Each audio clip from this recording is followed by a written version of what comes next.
Boom! Bas! Bam! How you doing, Senor Luis Chaparro? What's happening, man? All great, man. Excited for this end of the year. End of 2023. So, all the people out there, you've seen, you're reading these boring end of year raps. You're reading about them, best books of the year, best movies of the year, best songs of the year. So, we're going to do the biggest narco stories of 2023 here on the Crash Out report.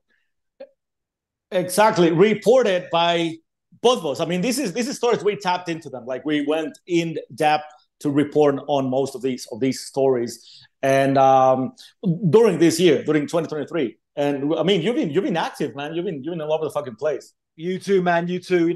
Both of us. Me and you. We're at it. Starsky and Hutch. For people who might know that reference, an older one.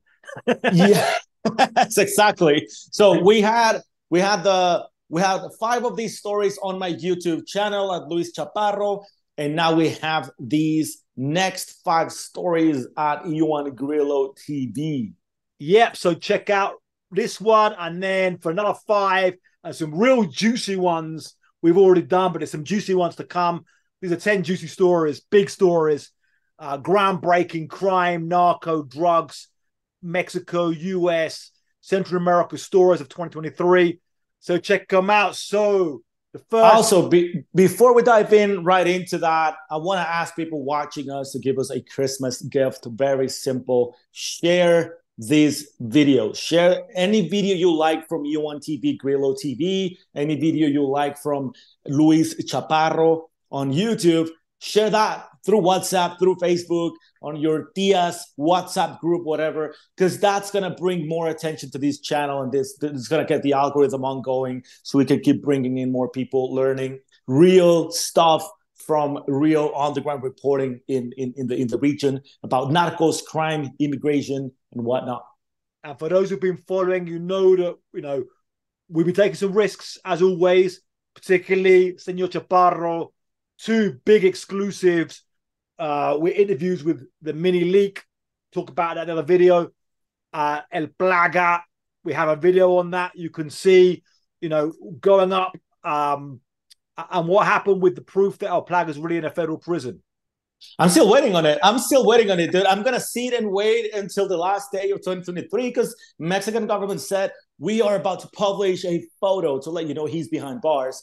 Well, I still haven't seen it. Have you? I haven't seen it, and now it's kind of late. It's kind of too late for them to react and say it kind of just will bring up more attention to the story and make them look bad if like over a month afterwards they suddenly bring it up. But anyway, so big stories of 2023, and number one of this five is 2023 has seen the Mexican cartels really step up their drone game. Now, this is something you've been reporting on. What can you tell us about the drone warfare that the cartels are doing, or what's changed this year? What I think it's interesting this year is that we start seeing more and more. For the most part, something that's actually strange as well is for the most part, it's being used by Cartel Jalisco, right? We started seeing Cartel Jalisco really bumping their use of commercial drone bombings. It's basically DJIs with explosive and a lot of like shrapnel, like to blow on people. That was the beginnings of the drone war games in Michoacan and Guerrero as well. But then they started getting more sophisticated. They started using these larger drones with proper weight to carry. This is drones used to put on fertilizer on harvest fields. So they can carry heavy weight. And now they're printing out some they're basically bombs. They look like missiles, but they are 3D printed with explosive inside, with C4. The first when I first reported a story that the Cartel Jalisco was using properly C4 and Tovex, which is the Mexican version of this plastic explosive, I faced a lot of pushback from law enforcement saying that there was no C4 available in Mexico, especially for drug cartels. But people on the ground, they showed me proof of they were using C4. And there was a huge load that it wasn't really publicized, but there was a huge load seized coming from the US into Mexico in Puerto Palomas, right here in the state of Chihuahua, between Chihuahua and Columbus, New Mexico, of C4. It was like, there was a presser by the local police saying they got a man with explosives. When you go and search for the details of that seizure, I found out that they were trying to smuggle in huge quantities of C4. They didn't say it was going all the way to Jalisco or whatever, but that's what we've been seeing. These guys are using in Jalisco. Now they're stepping up because other cartels, like the Sinaloa cartel faction of Mario Cabezas, is it Mario Cabezas? Can't remember. This guy operating also in the border of Jalisco against Cartel Jalisco. He's been using also drones, not only to throw propaganda against the Cartel Jalisco, like proper flyers against them, but also to throw some bombs against them. And now the Cartel Jalisco is using signal blockers to throw down these crazy fucking story, dude. I mean, the whole use of drones is... Yeah, I think one thing is like they might not be killing that many people in terms of the big numbers in the cartel war, but it's the level of kind of terror. You get these like villages in Guerrero when suddenly these drones appear in the sky with explosives blowing stuff up, and what terror that causes. And just, how this is just another element of how this is such a weird, crazy, armed conflict for anybody who still wants to believe the kind of idea this is just a crime problem. This is just like, cops and robbers. And, this is a weird hybrid warfare happening, which, talking about weird and psychedelic, gone to number 2 story. Number 2 for 2023 is another Ioan specialty. Yeah, this was an interesting one. So there was a bunch of ayahuasca healers, known in Spanish as curanderos. They say sometimes shamanes, or curanderos, they like to call themselves, healers, who were being arrested taking ayahuasca into Mexico. So anyone doesn't know, ayahuasca is this psychedelic medicine, they call it. I mean, drug. It's kind of mixture of these two plant elements, which takes people on these very big psychedelic trips. They talk about, ceremonies with healing and so forth, and seeing spirits. Have you ever tried ayahuasca? We'll have to leave that one classified. That's all the ads. The classification files. So these healers are coming over now. This is new. It was a new thing because for many years they're coming over and they were not being arrested. They would come in with this stuff and they'd be fine. But suddenly the Mexican Marines started suddenly busting them all at the airport. So I went to the jail where one of these healers from Peru was imprisoned, and they were like going to nail him with like a 25-year sentence for drug trafficking. So it's kind of crazy that you got all the fentanyl coming through, killing all of these Americans, killing people in Mexico and in America, but the fentanyl coming over, record overdose deaths, and then they're busting these people with these, which sometimes are used to cure drug addiction.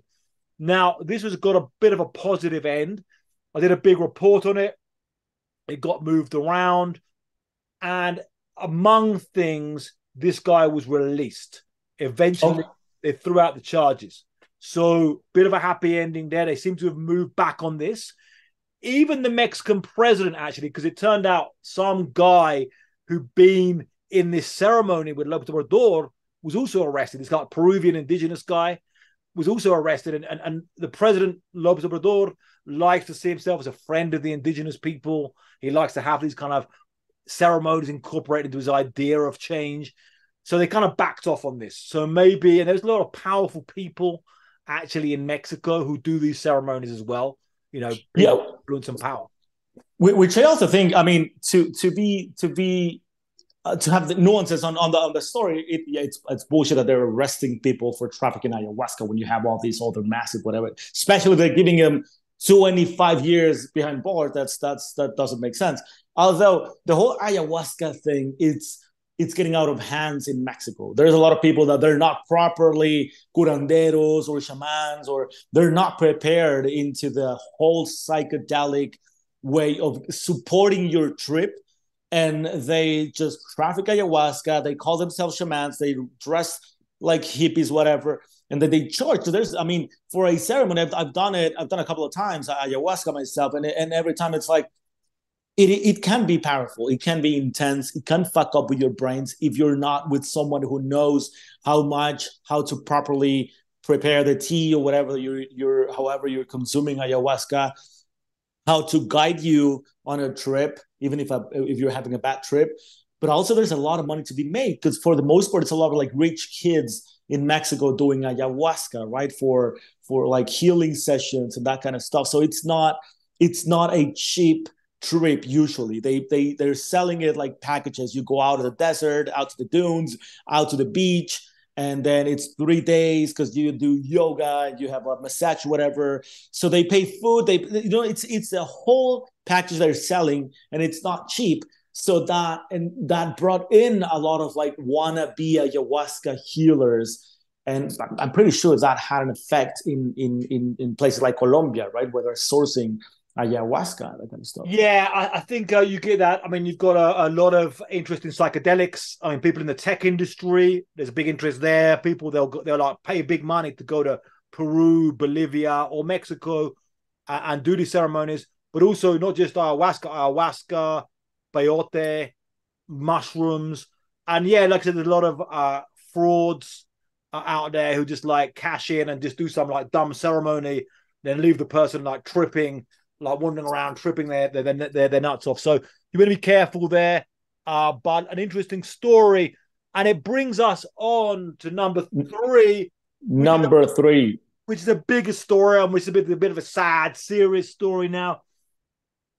The US overdose deaths topped for the first time in history 110,000. To get that dimensions, I mean, this is one of the worst overdose epidemics that the world has ever known. I mean, 110,000 Americans, the biggest cause of death for men 18 to 44 is drug overdoses. It's pretty insane. Fentanyl is found in 70% of the victims, fentanyl and other opioids. Also, crystal meth is also involved in a lot of these things. So it's kind of big and groundbreaking. I mean, what do you think of this, dude? It is wild to think that 70% of those overdoses were pushed by fentanyl. Because I mean, we all know that the U.S. has a health issue, right, when it comes to drug addiction and that kind of stuff.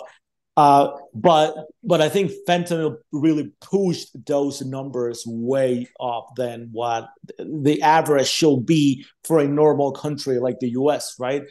It is absolutely mind blowing. Now the ages, also the age range that the overdoses are killing, it's mind blowing. It's people on their prime, right, on their working age when they should be thriving, they should be pushing the whole economy of the country, whatever, thinking, writing, working, doing great stuff, and they're dying. And to think 110,000, it's a mind blowing fucking number. Even for a place like Mexico, we don't have an epidemic that is that big, that huge. When you compare that number, it's basically compared to the number in Mexico of 100,000 people missing. But that's over, like, since they started counting, which was like 60 something, right? Like 64, 65. Over all those years, we have over 100,000 people reported as missing. But these only happen in how many years? Are we talking this? I think one comparable thing in terms of the numbers is like the murders in Mexico committed by cartels are like percentage wise, and it's a very high cause of death for men in Mexico, particularly 18 to 44. Yeah, it's yeah. kind of like on the south of the river, you die of a bullet. or north of the river, you die of an overdose. But like considering, we shut down the global economy and had everyone in lockdown for years over COVID, over a public health emergency, I think the actual damage to the population of the United States is worse for overdoses. I think people dying in their prime, like you say, and I was giving a talk in Houston, and the mother came up to me and was like, "Yeah, my son at university just died of fentanyl," and it's like, bang. I mean, I'm sure everyone out there knows somebody. Got people, cousins, friends, some kid they know from school who's dying of overdoses right now. There's got to be better ways, but yeah, it's kind of mind-boggling. Dude, people are screaming for help in the US. I have this video on my YouTube channel from inside one of these labs on fentanyl, where they're making these pills and 30 pills. And if you go through the comments, there's a lot of screams for desperation. People that says, "I've been hooked on these motherfuckers for over a year. I want to stop, but I just don't know how. Hey, anyone, help me out here. I really want to stop using this. I know it's dangerous. I don't want to die." A lot of like heartbreaking comments I get, and that video was like from over 2 years ago. And every single day, there isn't a day where I get a comment on that video of someone who really wants to stop using these fentanyl-laced pills. So, but I guess they don't have enough resources in the U.S. Well, that's something we want to hear about. We want to report more. I mean, we've been reporting for a lot of years on all the violence down here, but this is a source of it, and also it's a cause of pain in itself. So it's both funding the violence and it's people in pain. So yeah, we want to hear from you about why it is, what it is about the addiction problems and why it is people are using this stuff and all of these issues. And this brings us on to number 4. Number 4 story for 2023. Also, something we never thought it was coming. Yes. Okay. So, and this story began, in fact, in January, and it's been going on the whole year and carries on now. So, in January, a representative from Texas, Dan Crenshaw, man who lost an eye in Afghanistan from an IED, ex-Navy SEAL, came out to Congress with what's called an AUMF, authorization for the use of military force against cartels, saying it was a proposal to give the US Army the authorization to use force against cartels. So they could suddenly fire a missile, send a plane, go over the border. Now, I interviewed him just last week. He kind of said, well, we're not really wanting to do any unilateral action. We want to back up Mexico. So we want an agreement with Mexico where the US Special Forces could be on these kind of missions, the kind of things that, you covered in the town of Jesus Maria, where the Mexican army went in there to grab Ovidio. They also want to have some US Special Forces in there as well, taking some people out. That's the kind of idea. And it suddenly opened up now after Dan Crenshaw did this. You got all of these Republican candidates for the presidency saying, yeah, we're going to hit the cartels with military force. So what do you make of all of this saber rattling?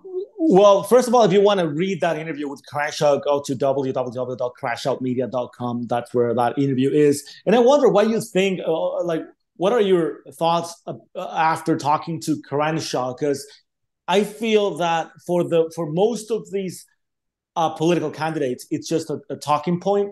That they say that we want to invade, but they don't really have a plan. They don't really believe in it. It's just a talking point that they don't know what to make of it. But I think Crenshaw, particularly, he kind of has a more worked out idea on how this should work, and there's nuances into this. I think most of us received the news of Crenshaw calling for authorization to special forces go in against cartels.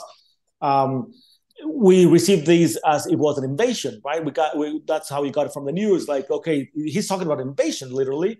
But now he's saying, well, he told you that the nuances of that, it's not an invasion. It's working side by side on a bilateral operation, whatever. So they will be embedding with the Mexican military forces. Do we need that? Do you feel we need so? Is Mexico going to probably benefit from that or not really? Yeah, so I think when some of these people are talking about this issue, I say, some of these hardline Republicans, I say they're right about two things and wrong about one thing. They're right that, over 100,000 drug overdoses a year is just unacceptable. And the United States has to act about this. They're right when they talk about, it's nuts with cartels in Mexico, and there's like these are like crazy paramilitary organizations. But they're wrong that this can be solved by the US military. I think for a lot of people, they want action because they're frustrated. They see politics is broken. They see drugs streaming over the border. They see cartels doing massacres. And they're like, we've got the most powerful military in the world. We can just bomb them. But it can't be solved easily. Now, if first you've got the idea of, like the Americans doing unilateral action, which is kind of disastrous. You suddenly, as soon as that happens, like let's say you'd have another massacre like of the LeBaron Mormon families like happened in 2019. So in reaction, suddenly you get the Americans saying, okay, we're going to just hit a convoy of the Juarez cartel. Then before you know it, they've blown up some cars, and then it turns out there's a bunch of school kids in the cars and stuff, and then so you suddenly create a bilateral situation, all of this kind of thing, and attacking America, and it hasn't solved the problem. Now, even if the Americans, the idea of the kind of, this is like the movie Sicario, the American special forces are on these missions. It's not really a game changer. Well, some of the Americans are anyway. When you look at the arrest of El Chapo in, which one was it, Mazatlan or Mochis, where you had the video where you see the American guy in, I think it was Mazatlan. I think it was the American guy there. So sometimes you get Americans on these kind of raids anyway. But even like, the Mexican Marines, if they want to go in there, they can outgun the cartel gunmen. I mean, you saw when the Mexican army, it's not like it's losing this battle for not because the Mexican soldiers one-on-one or the Mexican Marines one-on-one can't beat them. It's losing it because of a bigger nature of when you have this massive industries and organized crime. So even if, like what difference does it make? The Mexican government Mexican soldiers are not going to want Americans by them because they're going to go in there and shoot a bunch of people. Americans watching them, but then the Americans are going to shoot a bunch of people. And then suddenly, like, again, you got some civilian killed, an American Marine was in like Tamaulipas, and it killed some, kid. It's not going to help it. What I do think is it's worth talking to these people. That's why, I interviewed Dan Crenshaw, and I'm happy to talk to hear what they're going to say, but also try and say, like, okay, it's an important issue, but what really can you do about it? You can't solve this. Now, I think you say Dan Crenshaw, I think he's a politician. I mean, politics is generally broken. He's someone who kind of wants to kind of have action and wants to kind of break, I think, this, doing nothing kind of mold, but they've got to figure out something which can really make a difference. And I don't think it's the answer. No, absolutely. Because the last time, because even if you back up a bit and say, like, okay, we're not going to send special operators into Mexico to work, but we're going to support the Mexican military with gear, whatever, money, whatever. The last time they did that, it ended up creating the fucking Zetas, right? So that speaks to you about, like, we probably don't need more resources. We probably need more resources in terms of battling corruption, which is hard to do, which is complex as it is. It sounds like really simple, but I think that's the biggest issue of the whole fucking thing, right? Because even, as you said, like the Mexican Marines have enough power and enough training to go after and destroy a full faction of a cartel. But the thing is, usually when they go and when they're on their way to launch one of these operations, someone leaked out that they're actually coming, right? So and they're gone. Everyone is like, boom, we're leaving. So they get there, there's nothing, just an empty house, or like what happened with El Nini 2 times before he was arrested. They just found his tigers at one of his ranch, some of his vehicles, some of his guns, no one there. Because why? Because of corruption. And that's the biggest thing that I think Mexico needs to battle or step on, right? Yeah, I mean, actually, you talk about the training. Interestingly enough, the Mexican president, who's a big defender of Mexican sovereignty, so he says, and was spoken out against Dan Crenshaw and saying, this will be an invasion and we'll go to the United Nations and this kind of thing. He actually requested officially for 11 Special Force American soldiers to come down, and they're going to come down to Mexico in January. So another story to look out for 2024.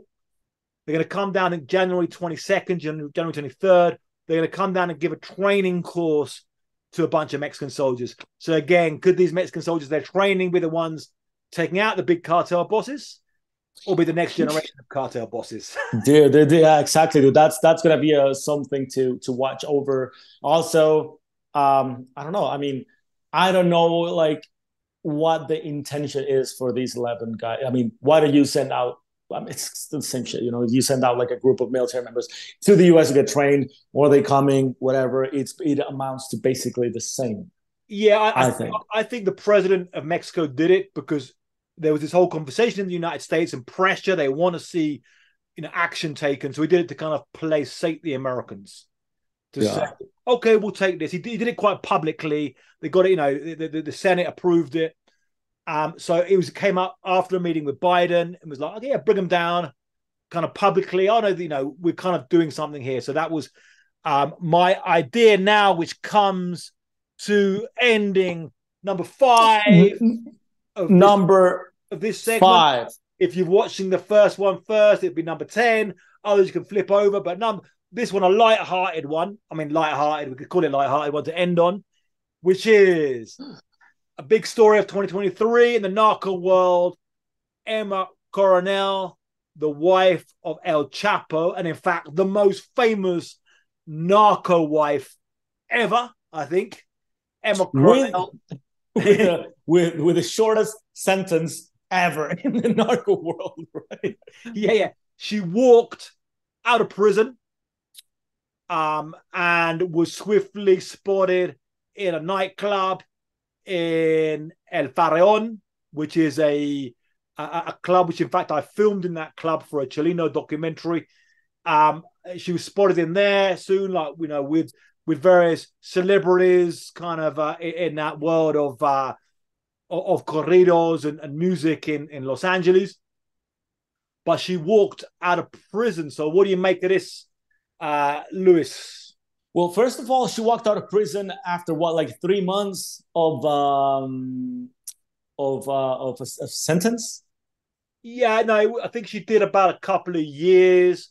But yeah, I'm sorry, 2 years and 3 months. Yes, 2 years, 3 months, and then she was already in a halfway house, so she kind of already they were already like, but yeah, she got a light sentence. When you compare her sentence to the wives of the Flores twins, yeah, it's unbalanced. Don't you think? The wives of the Flores, the wives of the Flores twins do time. The actual wives did time as well. They are currently behind bars, and they're gonna serve like 20 years. So the wives, but the wives who like wrote a book and were giving TV interviews and stuff, they're currently in prison, and they're gonna serve like yeah, dude, it's fucking wild. I mean, it's wild that they're getting 20-year sentences, and Emma Coronel being the wife of El Chapo and accused, because the wives of the Flores twins were accused of money laundering, right? Laundering the money they left out, whatever. But Emma was actually accused of being part of El Chapo's faction and aiding him to operate his businesses, even behind bars, and being part of his first breakout from prison and whatnot. She got less than 3 years. I don't know. I think it's just a balance. It's weird how justice works in the U.S. It's certainly very weird how justice works in the United States, and it's a very systems all over the place. But getting back to Emma's release, she was. I mean, there was a photo leaked when she was in prison, right, with a couple of other girls, all on a great jumpsuit. Very interesting stuff to watch. They were like posing and shit, and then she was spotted at this place that you visited eventually. Yeah. So I mean, like, okay, with Emma Coronel, I don't think she was ever like a real big figure in the cartel, like in terms of a kind of boss. There's no real evidence of that, even by the prosecutors or other people saying this. But she did manage things. He was engaged in these criminal conspiracies. It was interesting, a story about her from the trial. So when I went to the trial of El Chapo, I talked to her, and one thing about Emma Coronel, okay, so obviously she was one of the big highlights of the trial of El Chapo. Because you couldn't photograph inside the courtroom, so it'd often be photographs of Emma Coronel outside, and then because all the media really got into this trial, in the American media, it was like, what's she going to be wearing? Oh, she's wearing this today. Kind of crazy, and all these details about Now she will go in there and talk to her. If you look at any interview with Emma Coronel, she's very good at being very nice, but not saying anything. She's very good about not giving anything away, really, about the cartel stuff. She's pretty smart about this. So I talked to her a bit and was like, oh, so what village are you from in Durango again? Nacho Coronel, he's your uncle, yeah? Not really. But anyway, I talked to her briefly, and El Chapo was like staring hard at me, and I was like a bit like look. Jeez, dude, don't get near me now, Grillo. I didn't know that shit. Yeah, look down. He had this kind of hard stare.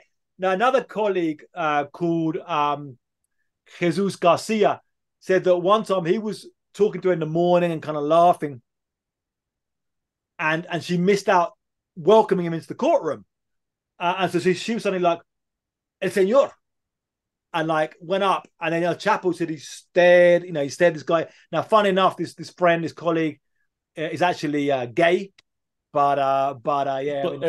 How could El Chapo know? Yeah, but he stared this guy out very, very, very hard. So she's out. I mean, I think she kind of played this whole thing fairly well. I mean, from looking from a clinical point of view, she's got a lot of future now. She's in her 30s, early 30s. She could do a clothing company. She's kind of managed to come out of this okay. How much should they be allowed to she went on this show called Cartel Crew. But that's before she was arrested, where they went go on yachts and stuff. It's like families of cartel members. How much is that kind of immoral for people? These kind of people to be celebrated as celebrities? But anyway, she's come out. It's wild, but again, I guess they're allowed to have a second chance and do things right. Yeah, I mean, I guess finally, I mean, it's up to a court of law to convict people, and if they've done their time, then afterwards, they can do what they like. I guess that's not really. But anyway, that's some of the big stories of 2023. Before we get into some serious eating, drinking, and making merry. Hope everybody out there has a great Christmas, time to spend time to unplug. Not time to go for the fentanyl. Not time to get in there for the heavy drugs. Not time to be shooting people. Let's hope that the bit of violence calms down, and we'll be back in to report in January. So where can people check out your stuff? And the other 5, if you haven't seen it, the other 5 big stories of 2023, where can they go, Luis? They can go to Luis Chaparro here on YouTube to watch some other 5 crazy stories from 2023. And also, I think this is a good time to, before you go into your family meetings or friend meeting, whatever, to check out what we have on both of our channels, Ioan Grillo TV, Luis Chaparro on YouTube. Go around, circle some of the videos, some of the interviews we have, some of the stuff we have on both of our channels, so you can have some interesting conversations on the holidays about El Plaga, Mini League, fentanyl, El Salvador crackdown on gangs, and a lot of most of our top 10 stories from 2023. I think it's a good way to start a conversation among your beloved ones. Yeah, so like Luis and I, many of you know, we're kind of co-conspirators in this narco journalism game, crime journalism game. You can see a lot of Luis's great stories on the Substack, on my Substack, which is www.crashoutmedia.com. Great to get your sub there for free. And if you want to get a Christmas present, bang, paid subscriber, you know it does that. Also, you can go to Lewis's sources there and buy him a coffee, buy him a beer, and subscribe to our channel. Spread the word, spread the love, and yeah, we look forward to giving you the conversation. I mean, we've got to try and this Narco war we've been covering for, we've got 20 years each of us in this game. 4 decades between us, and there's still a long way to go. We hope one day to be seeing the end of this, the light at the end of this tunnel, and some good stuff. So come check it out, join the conversation.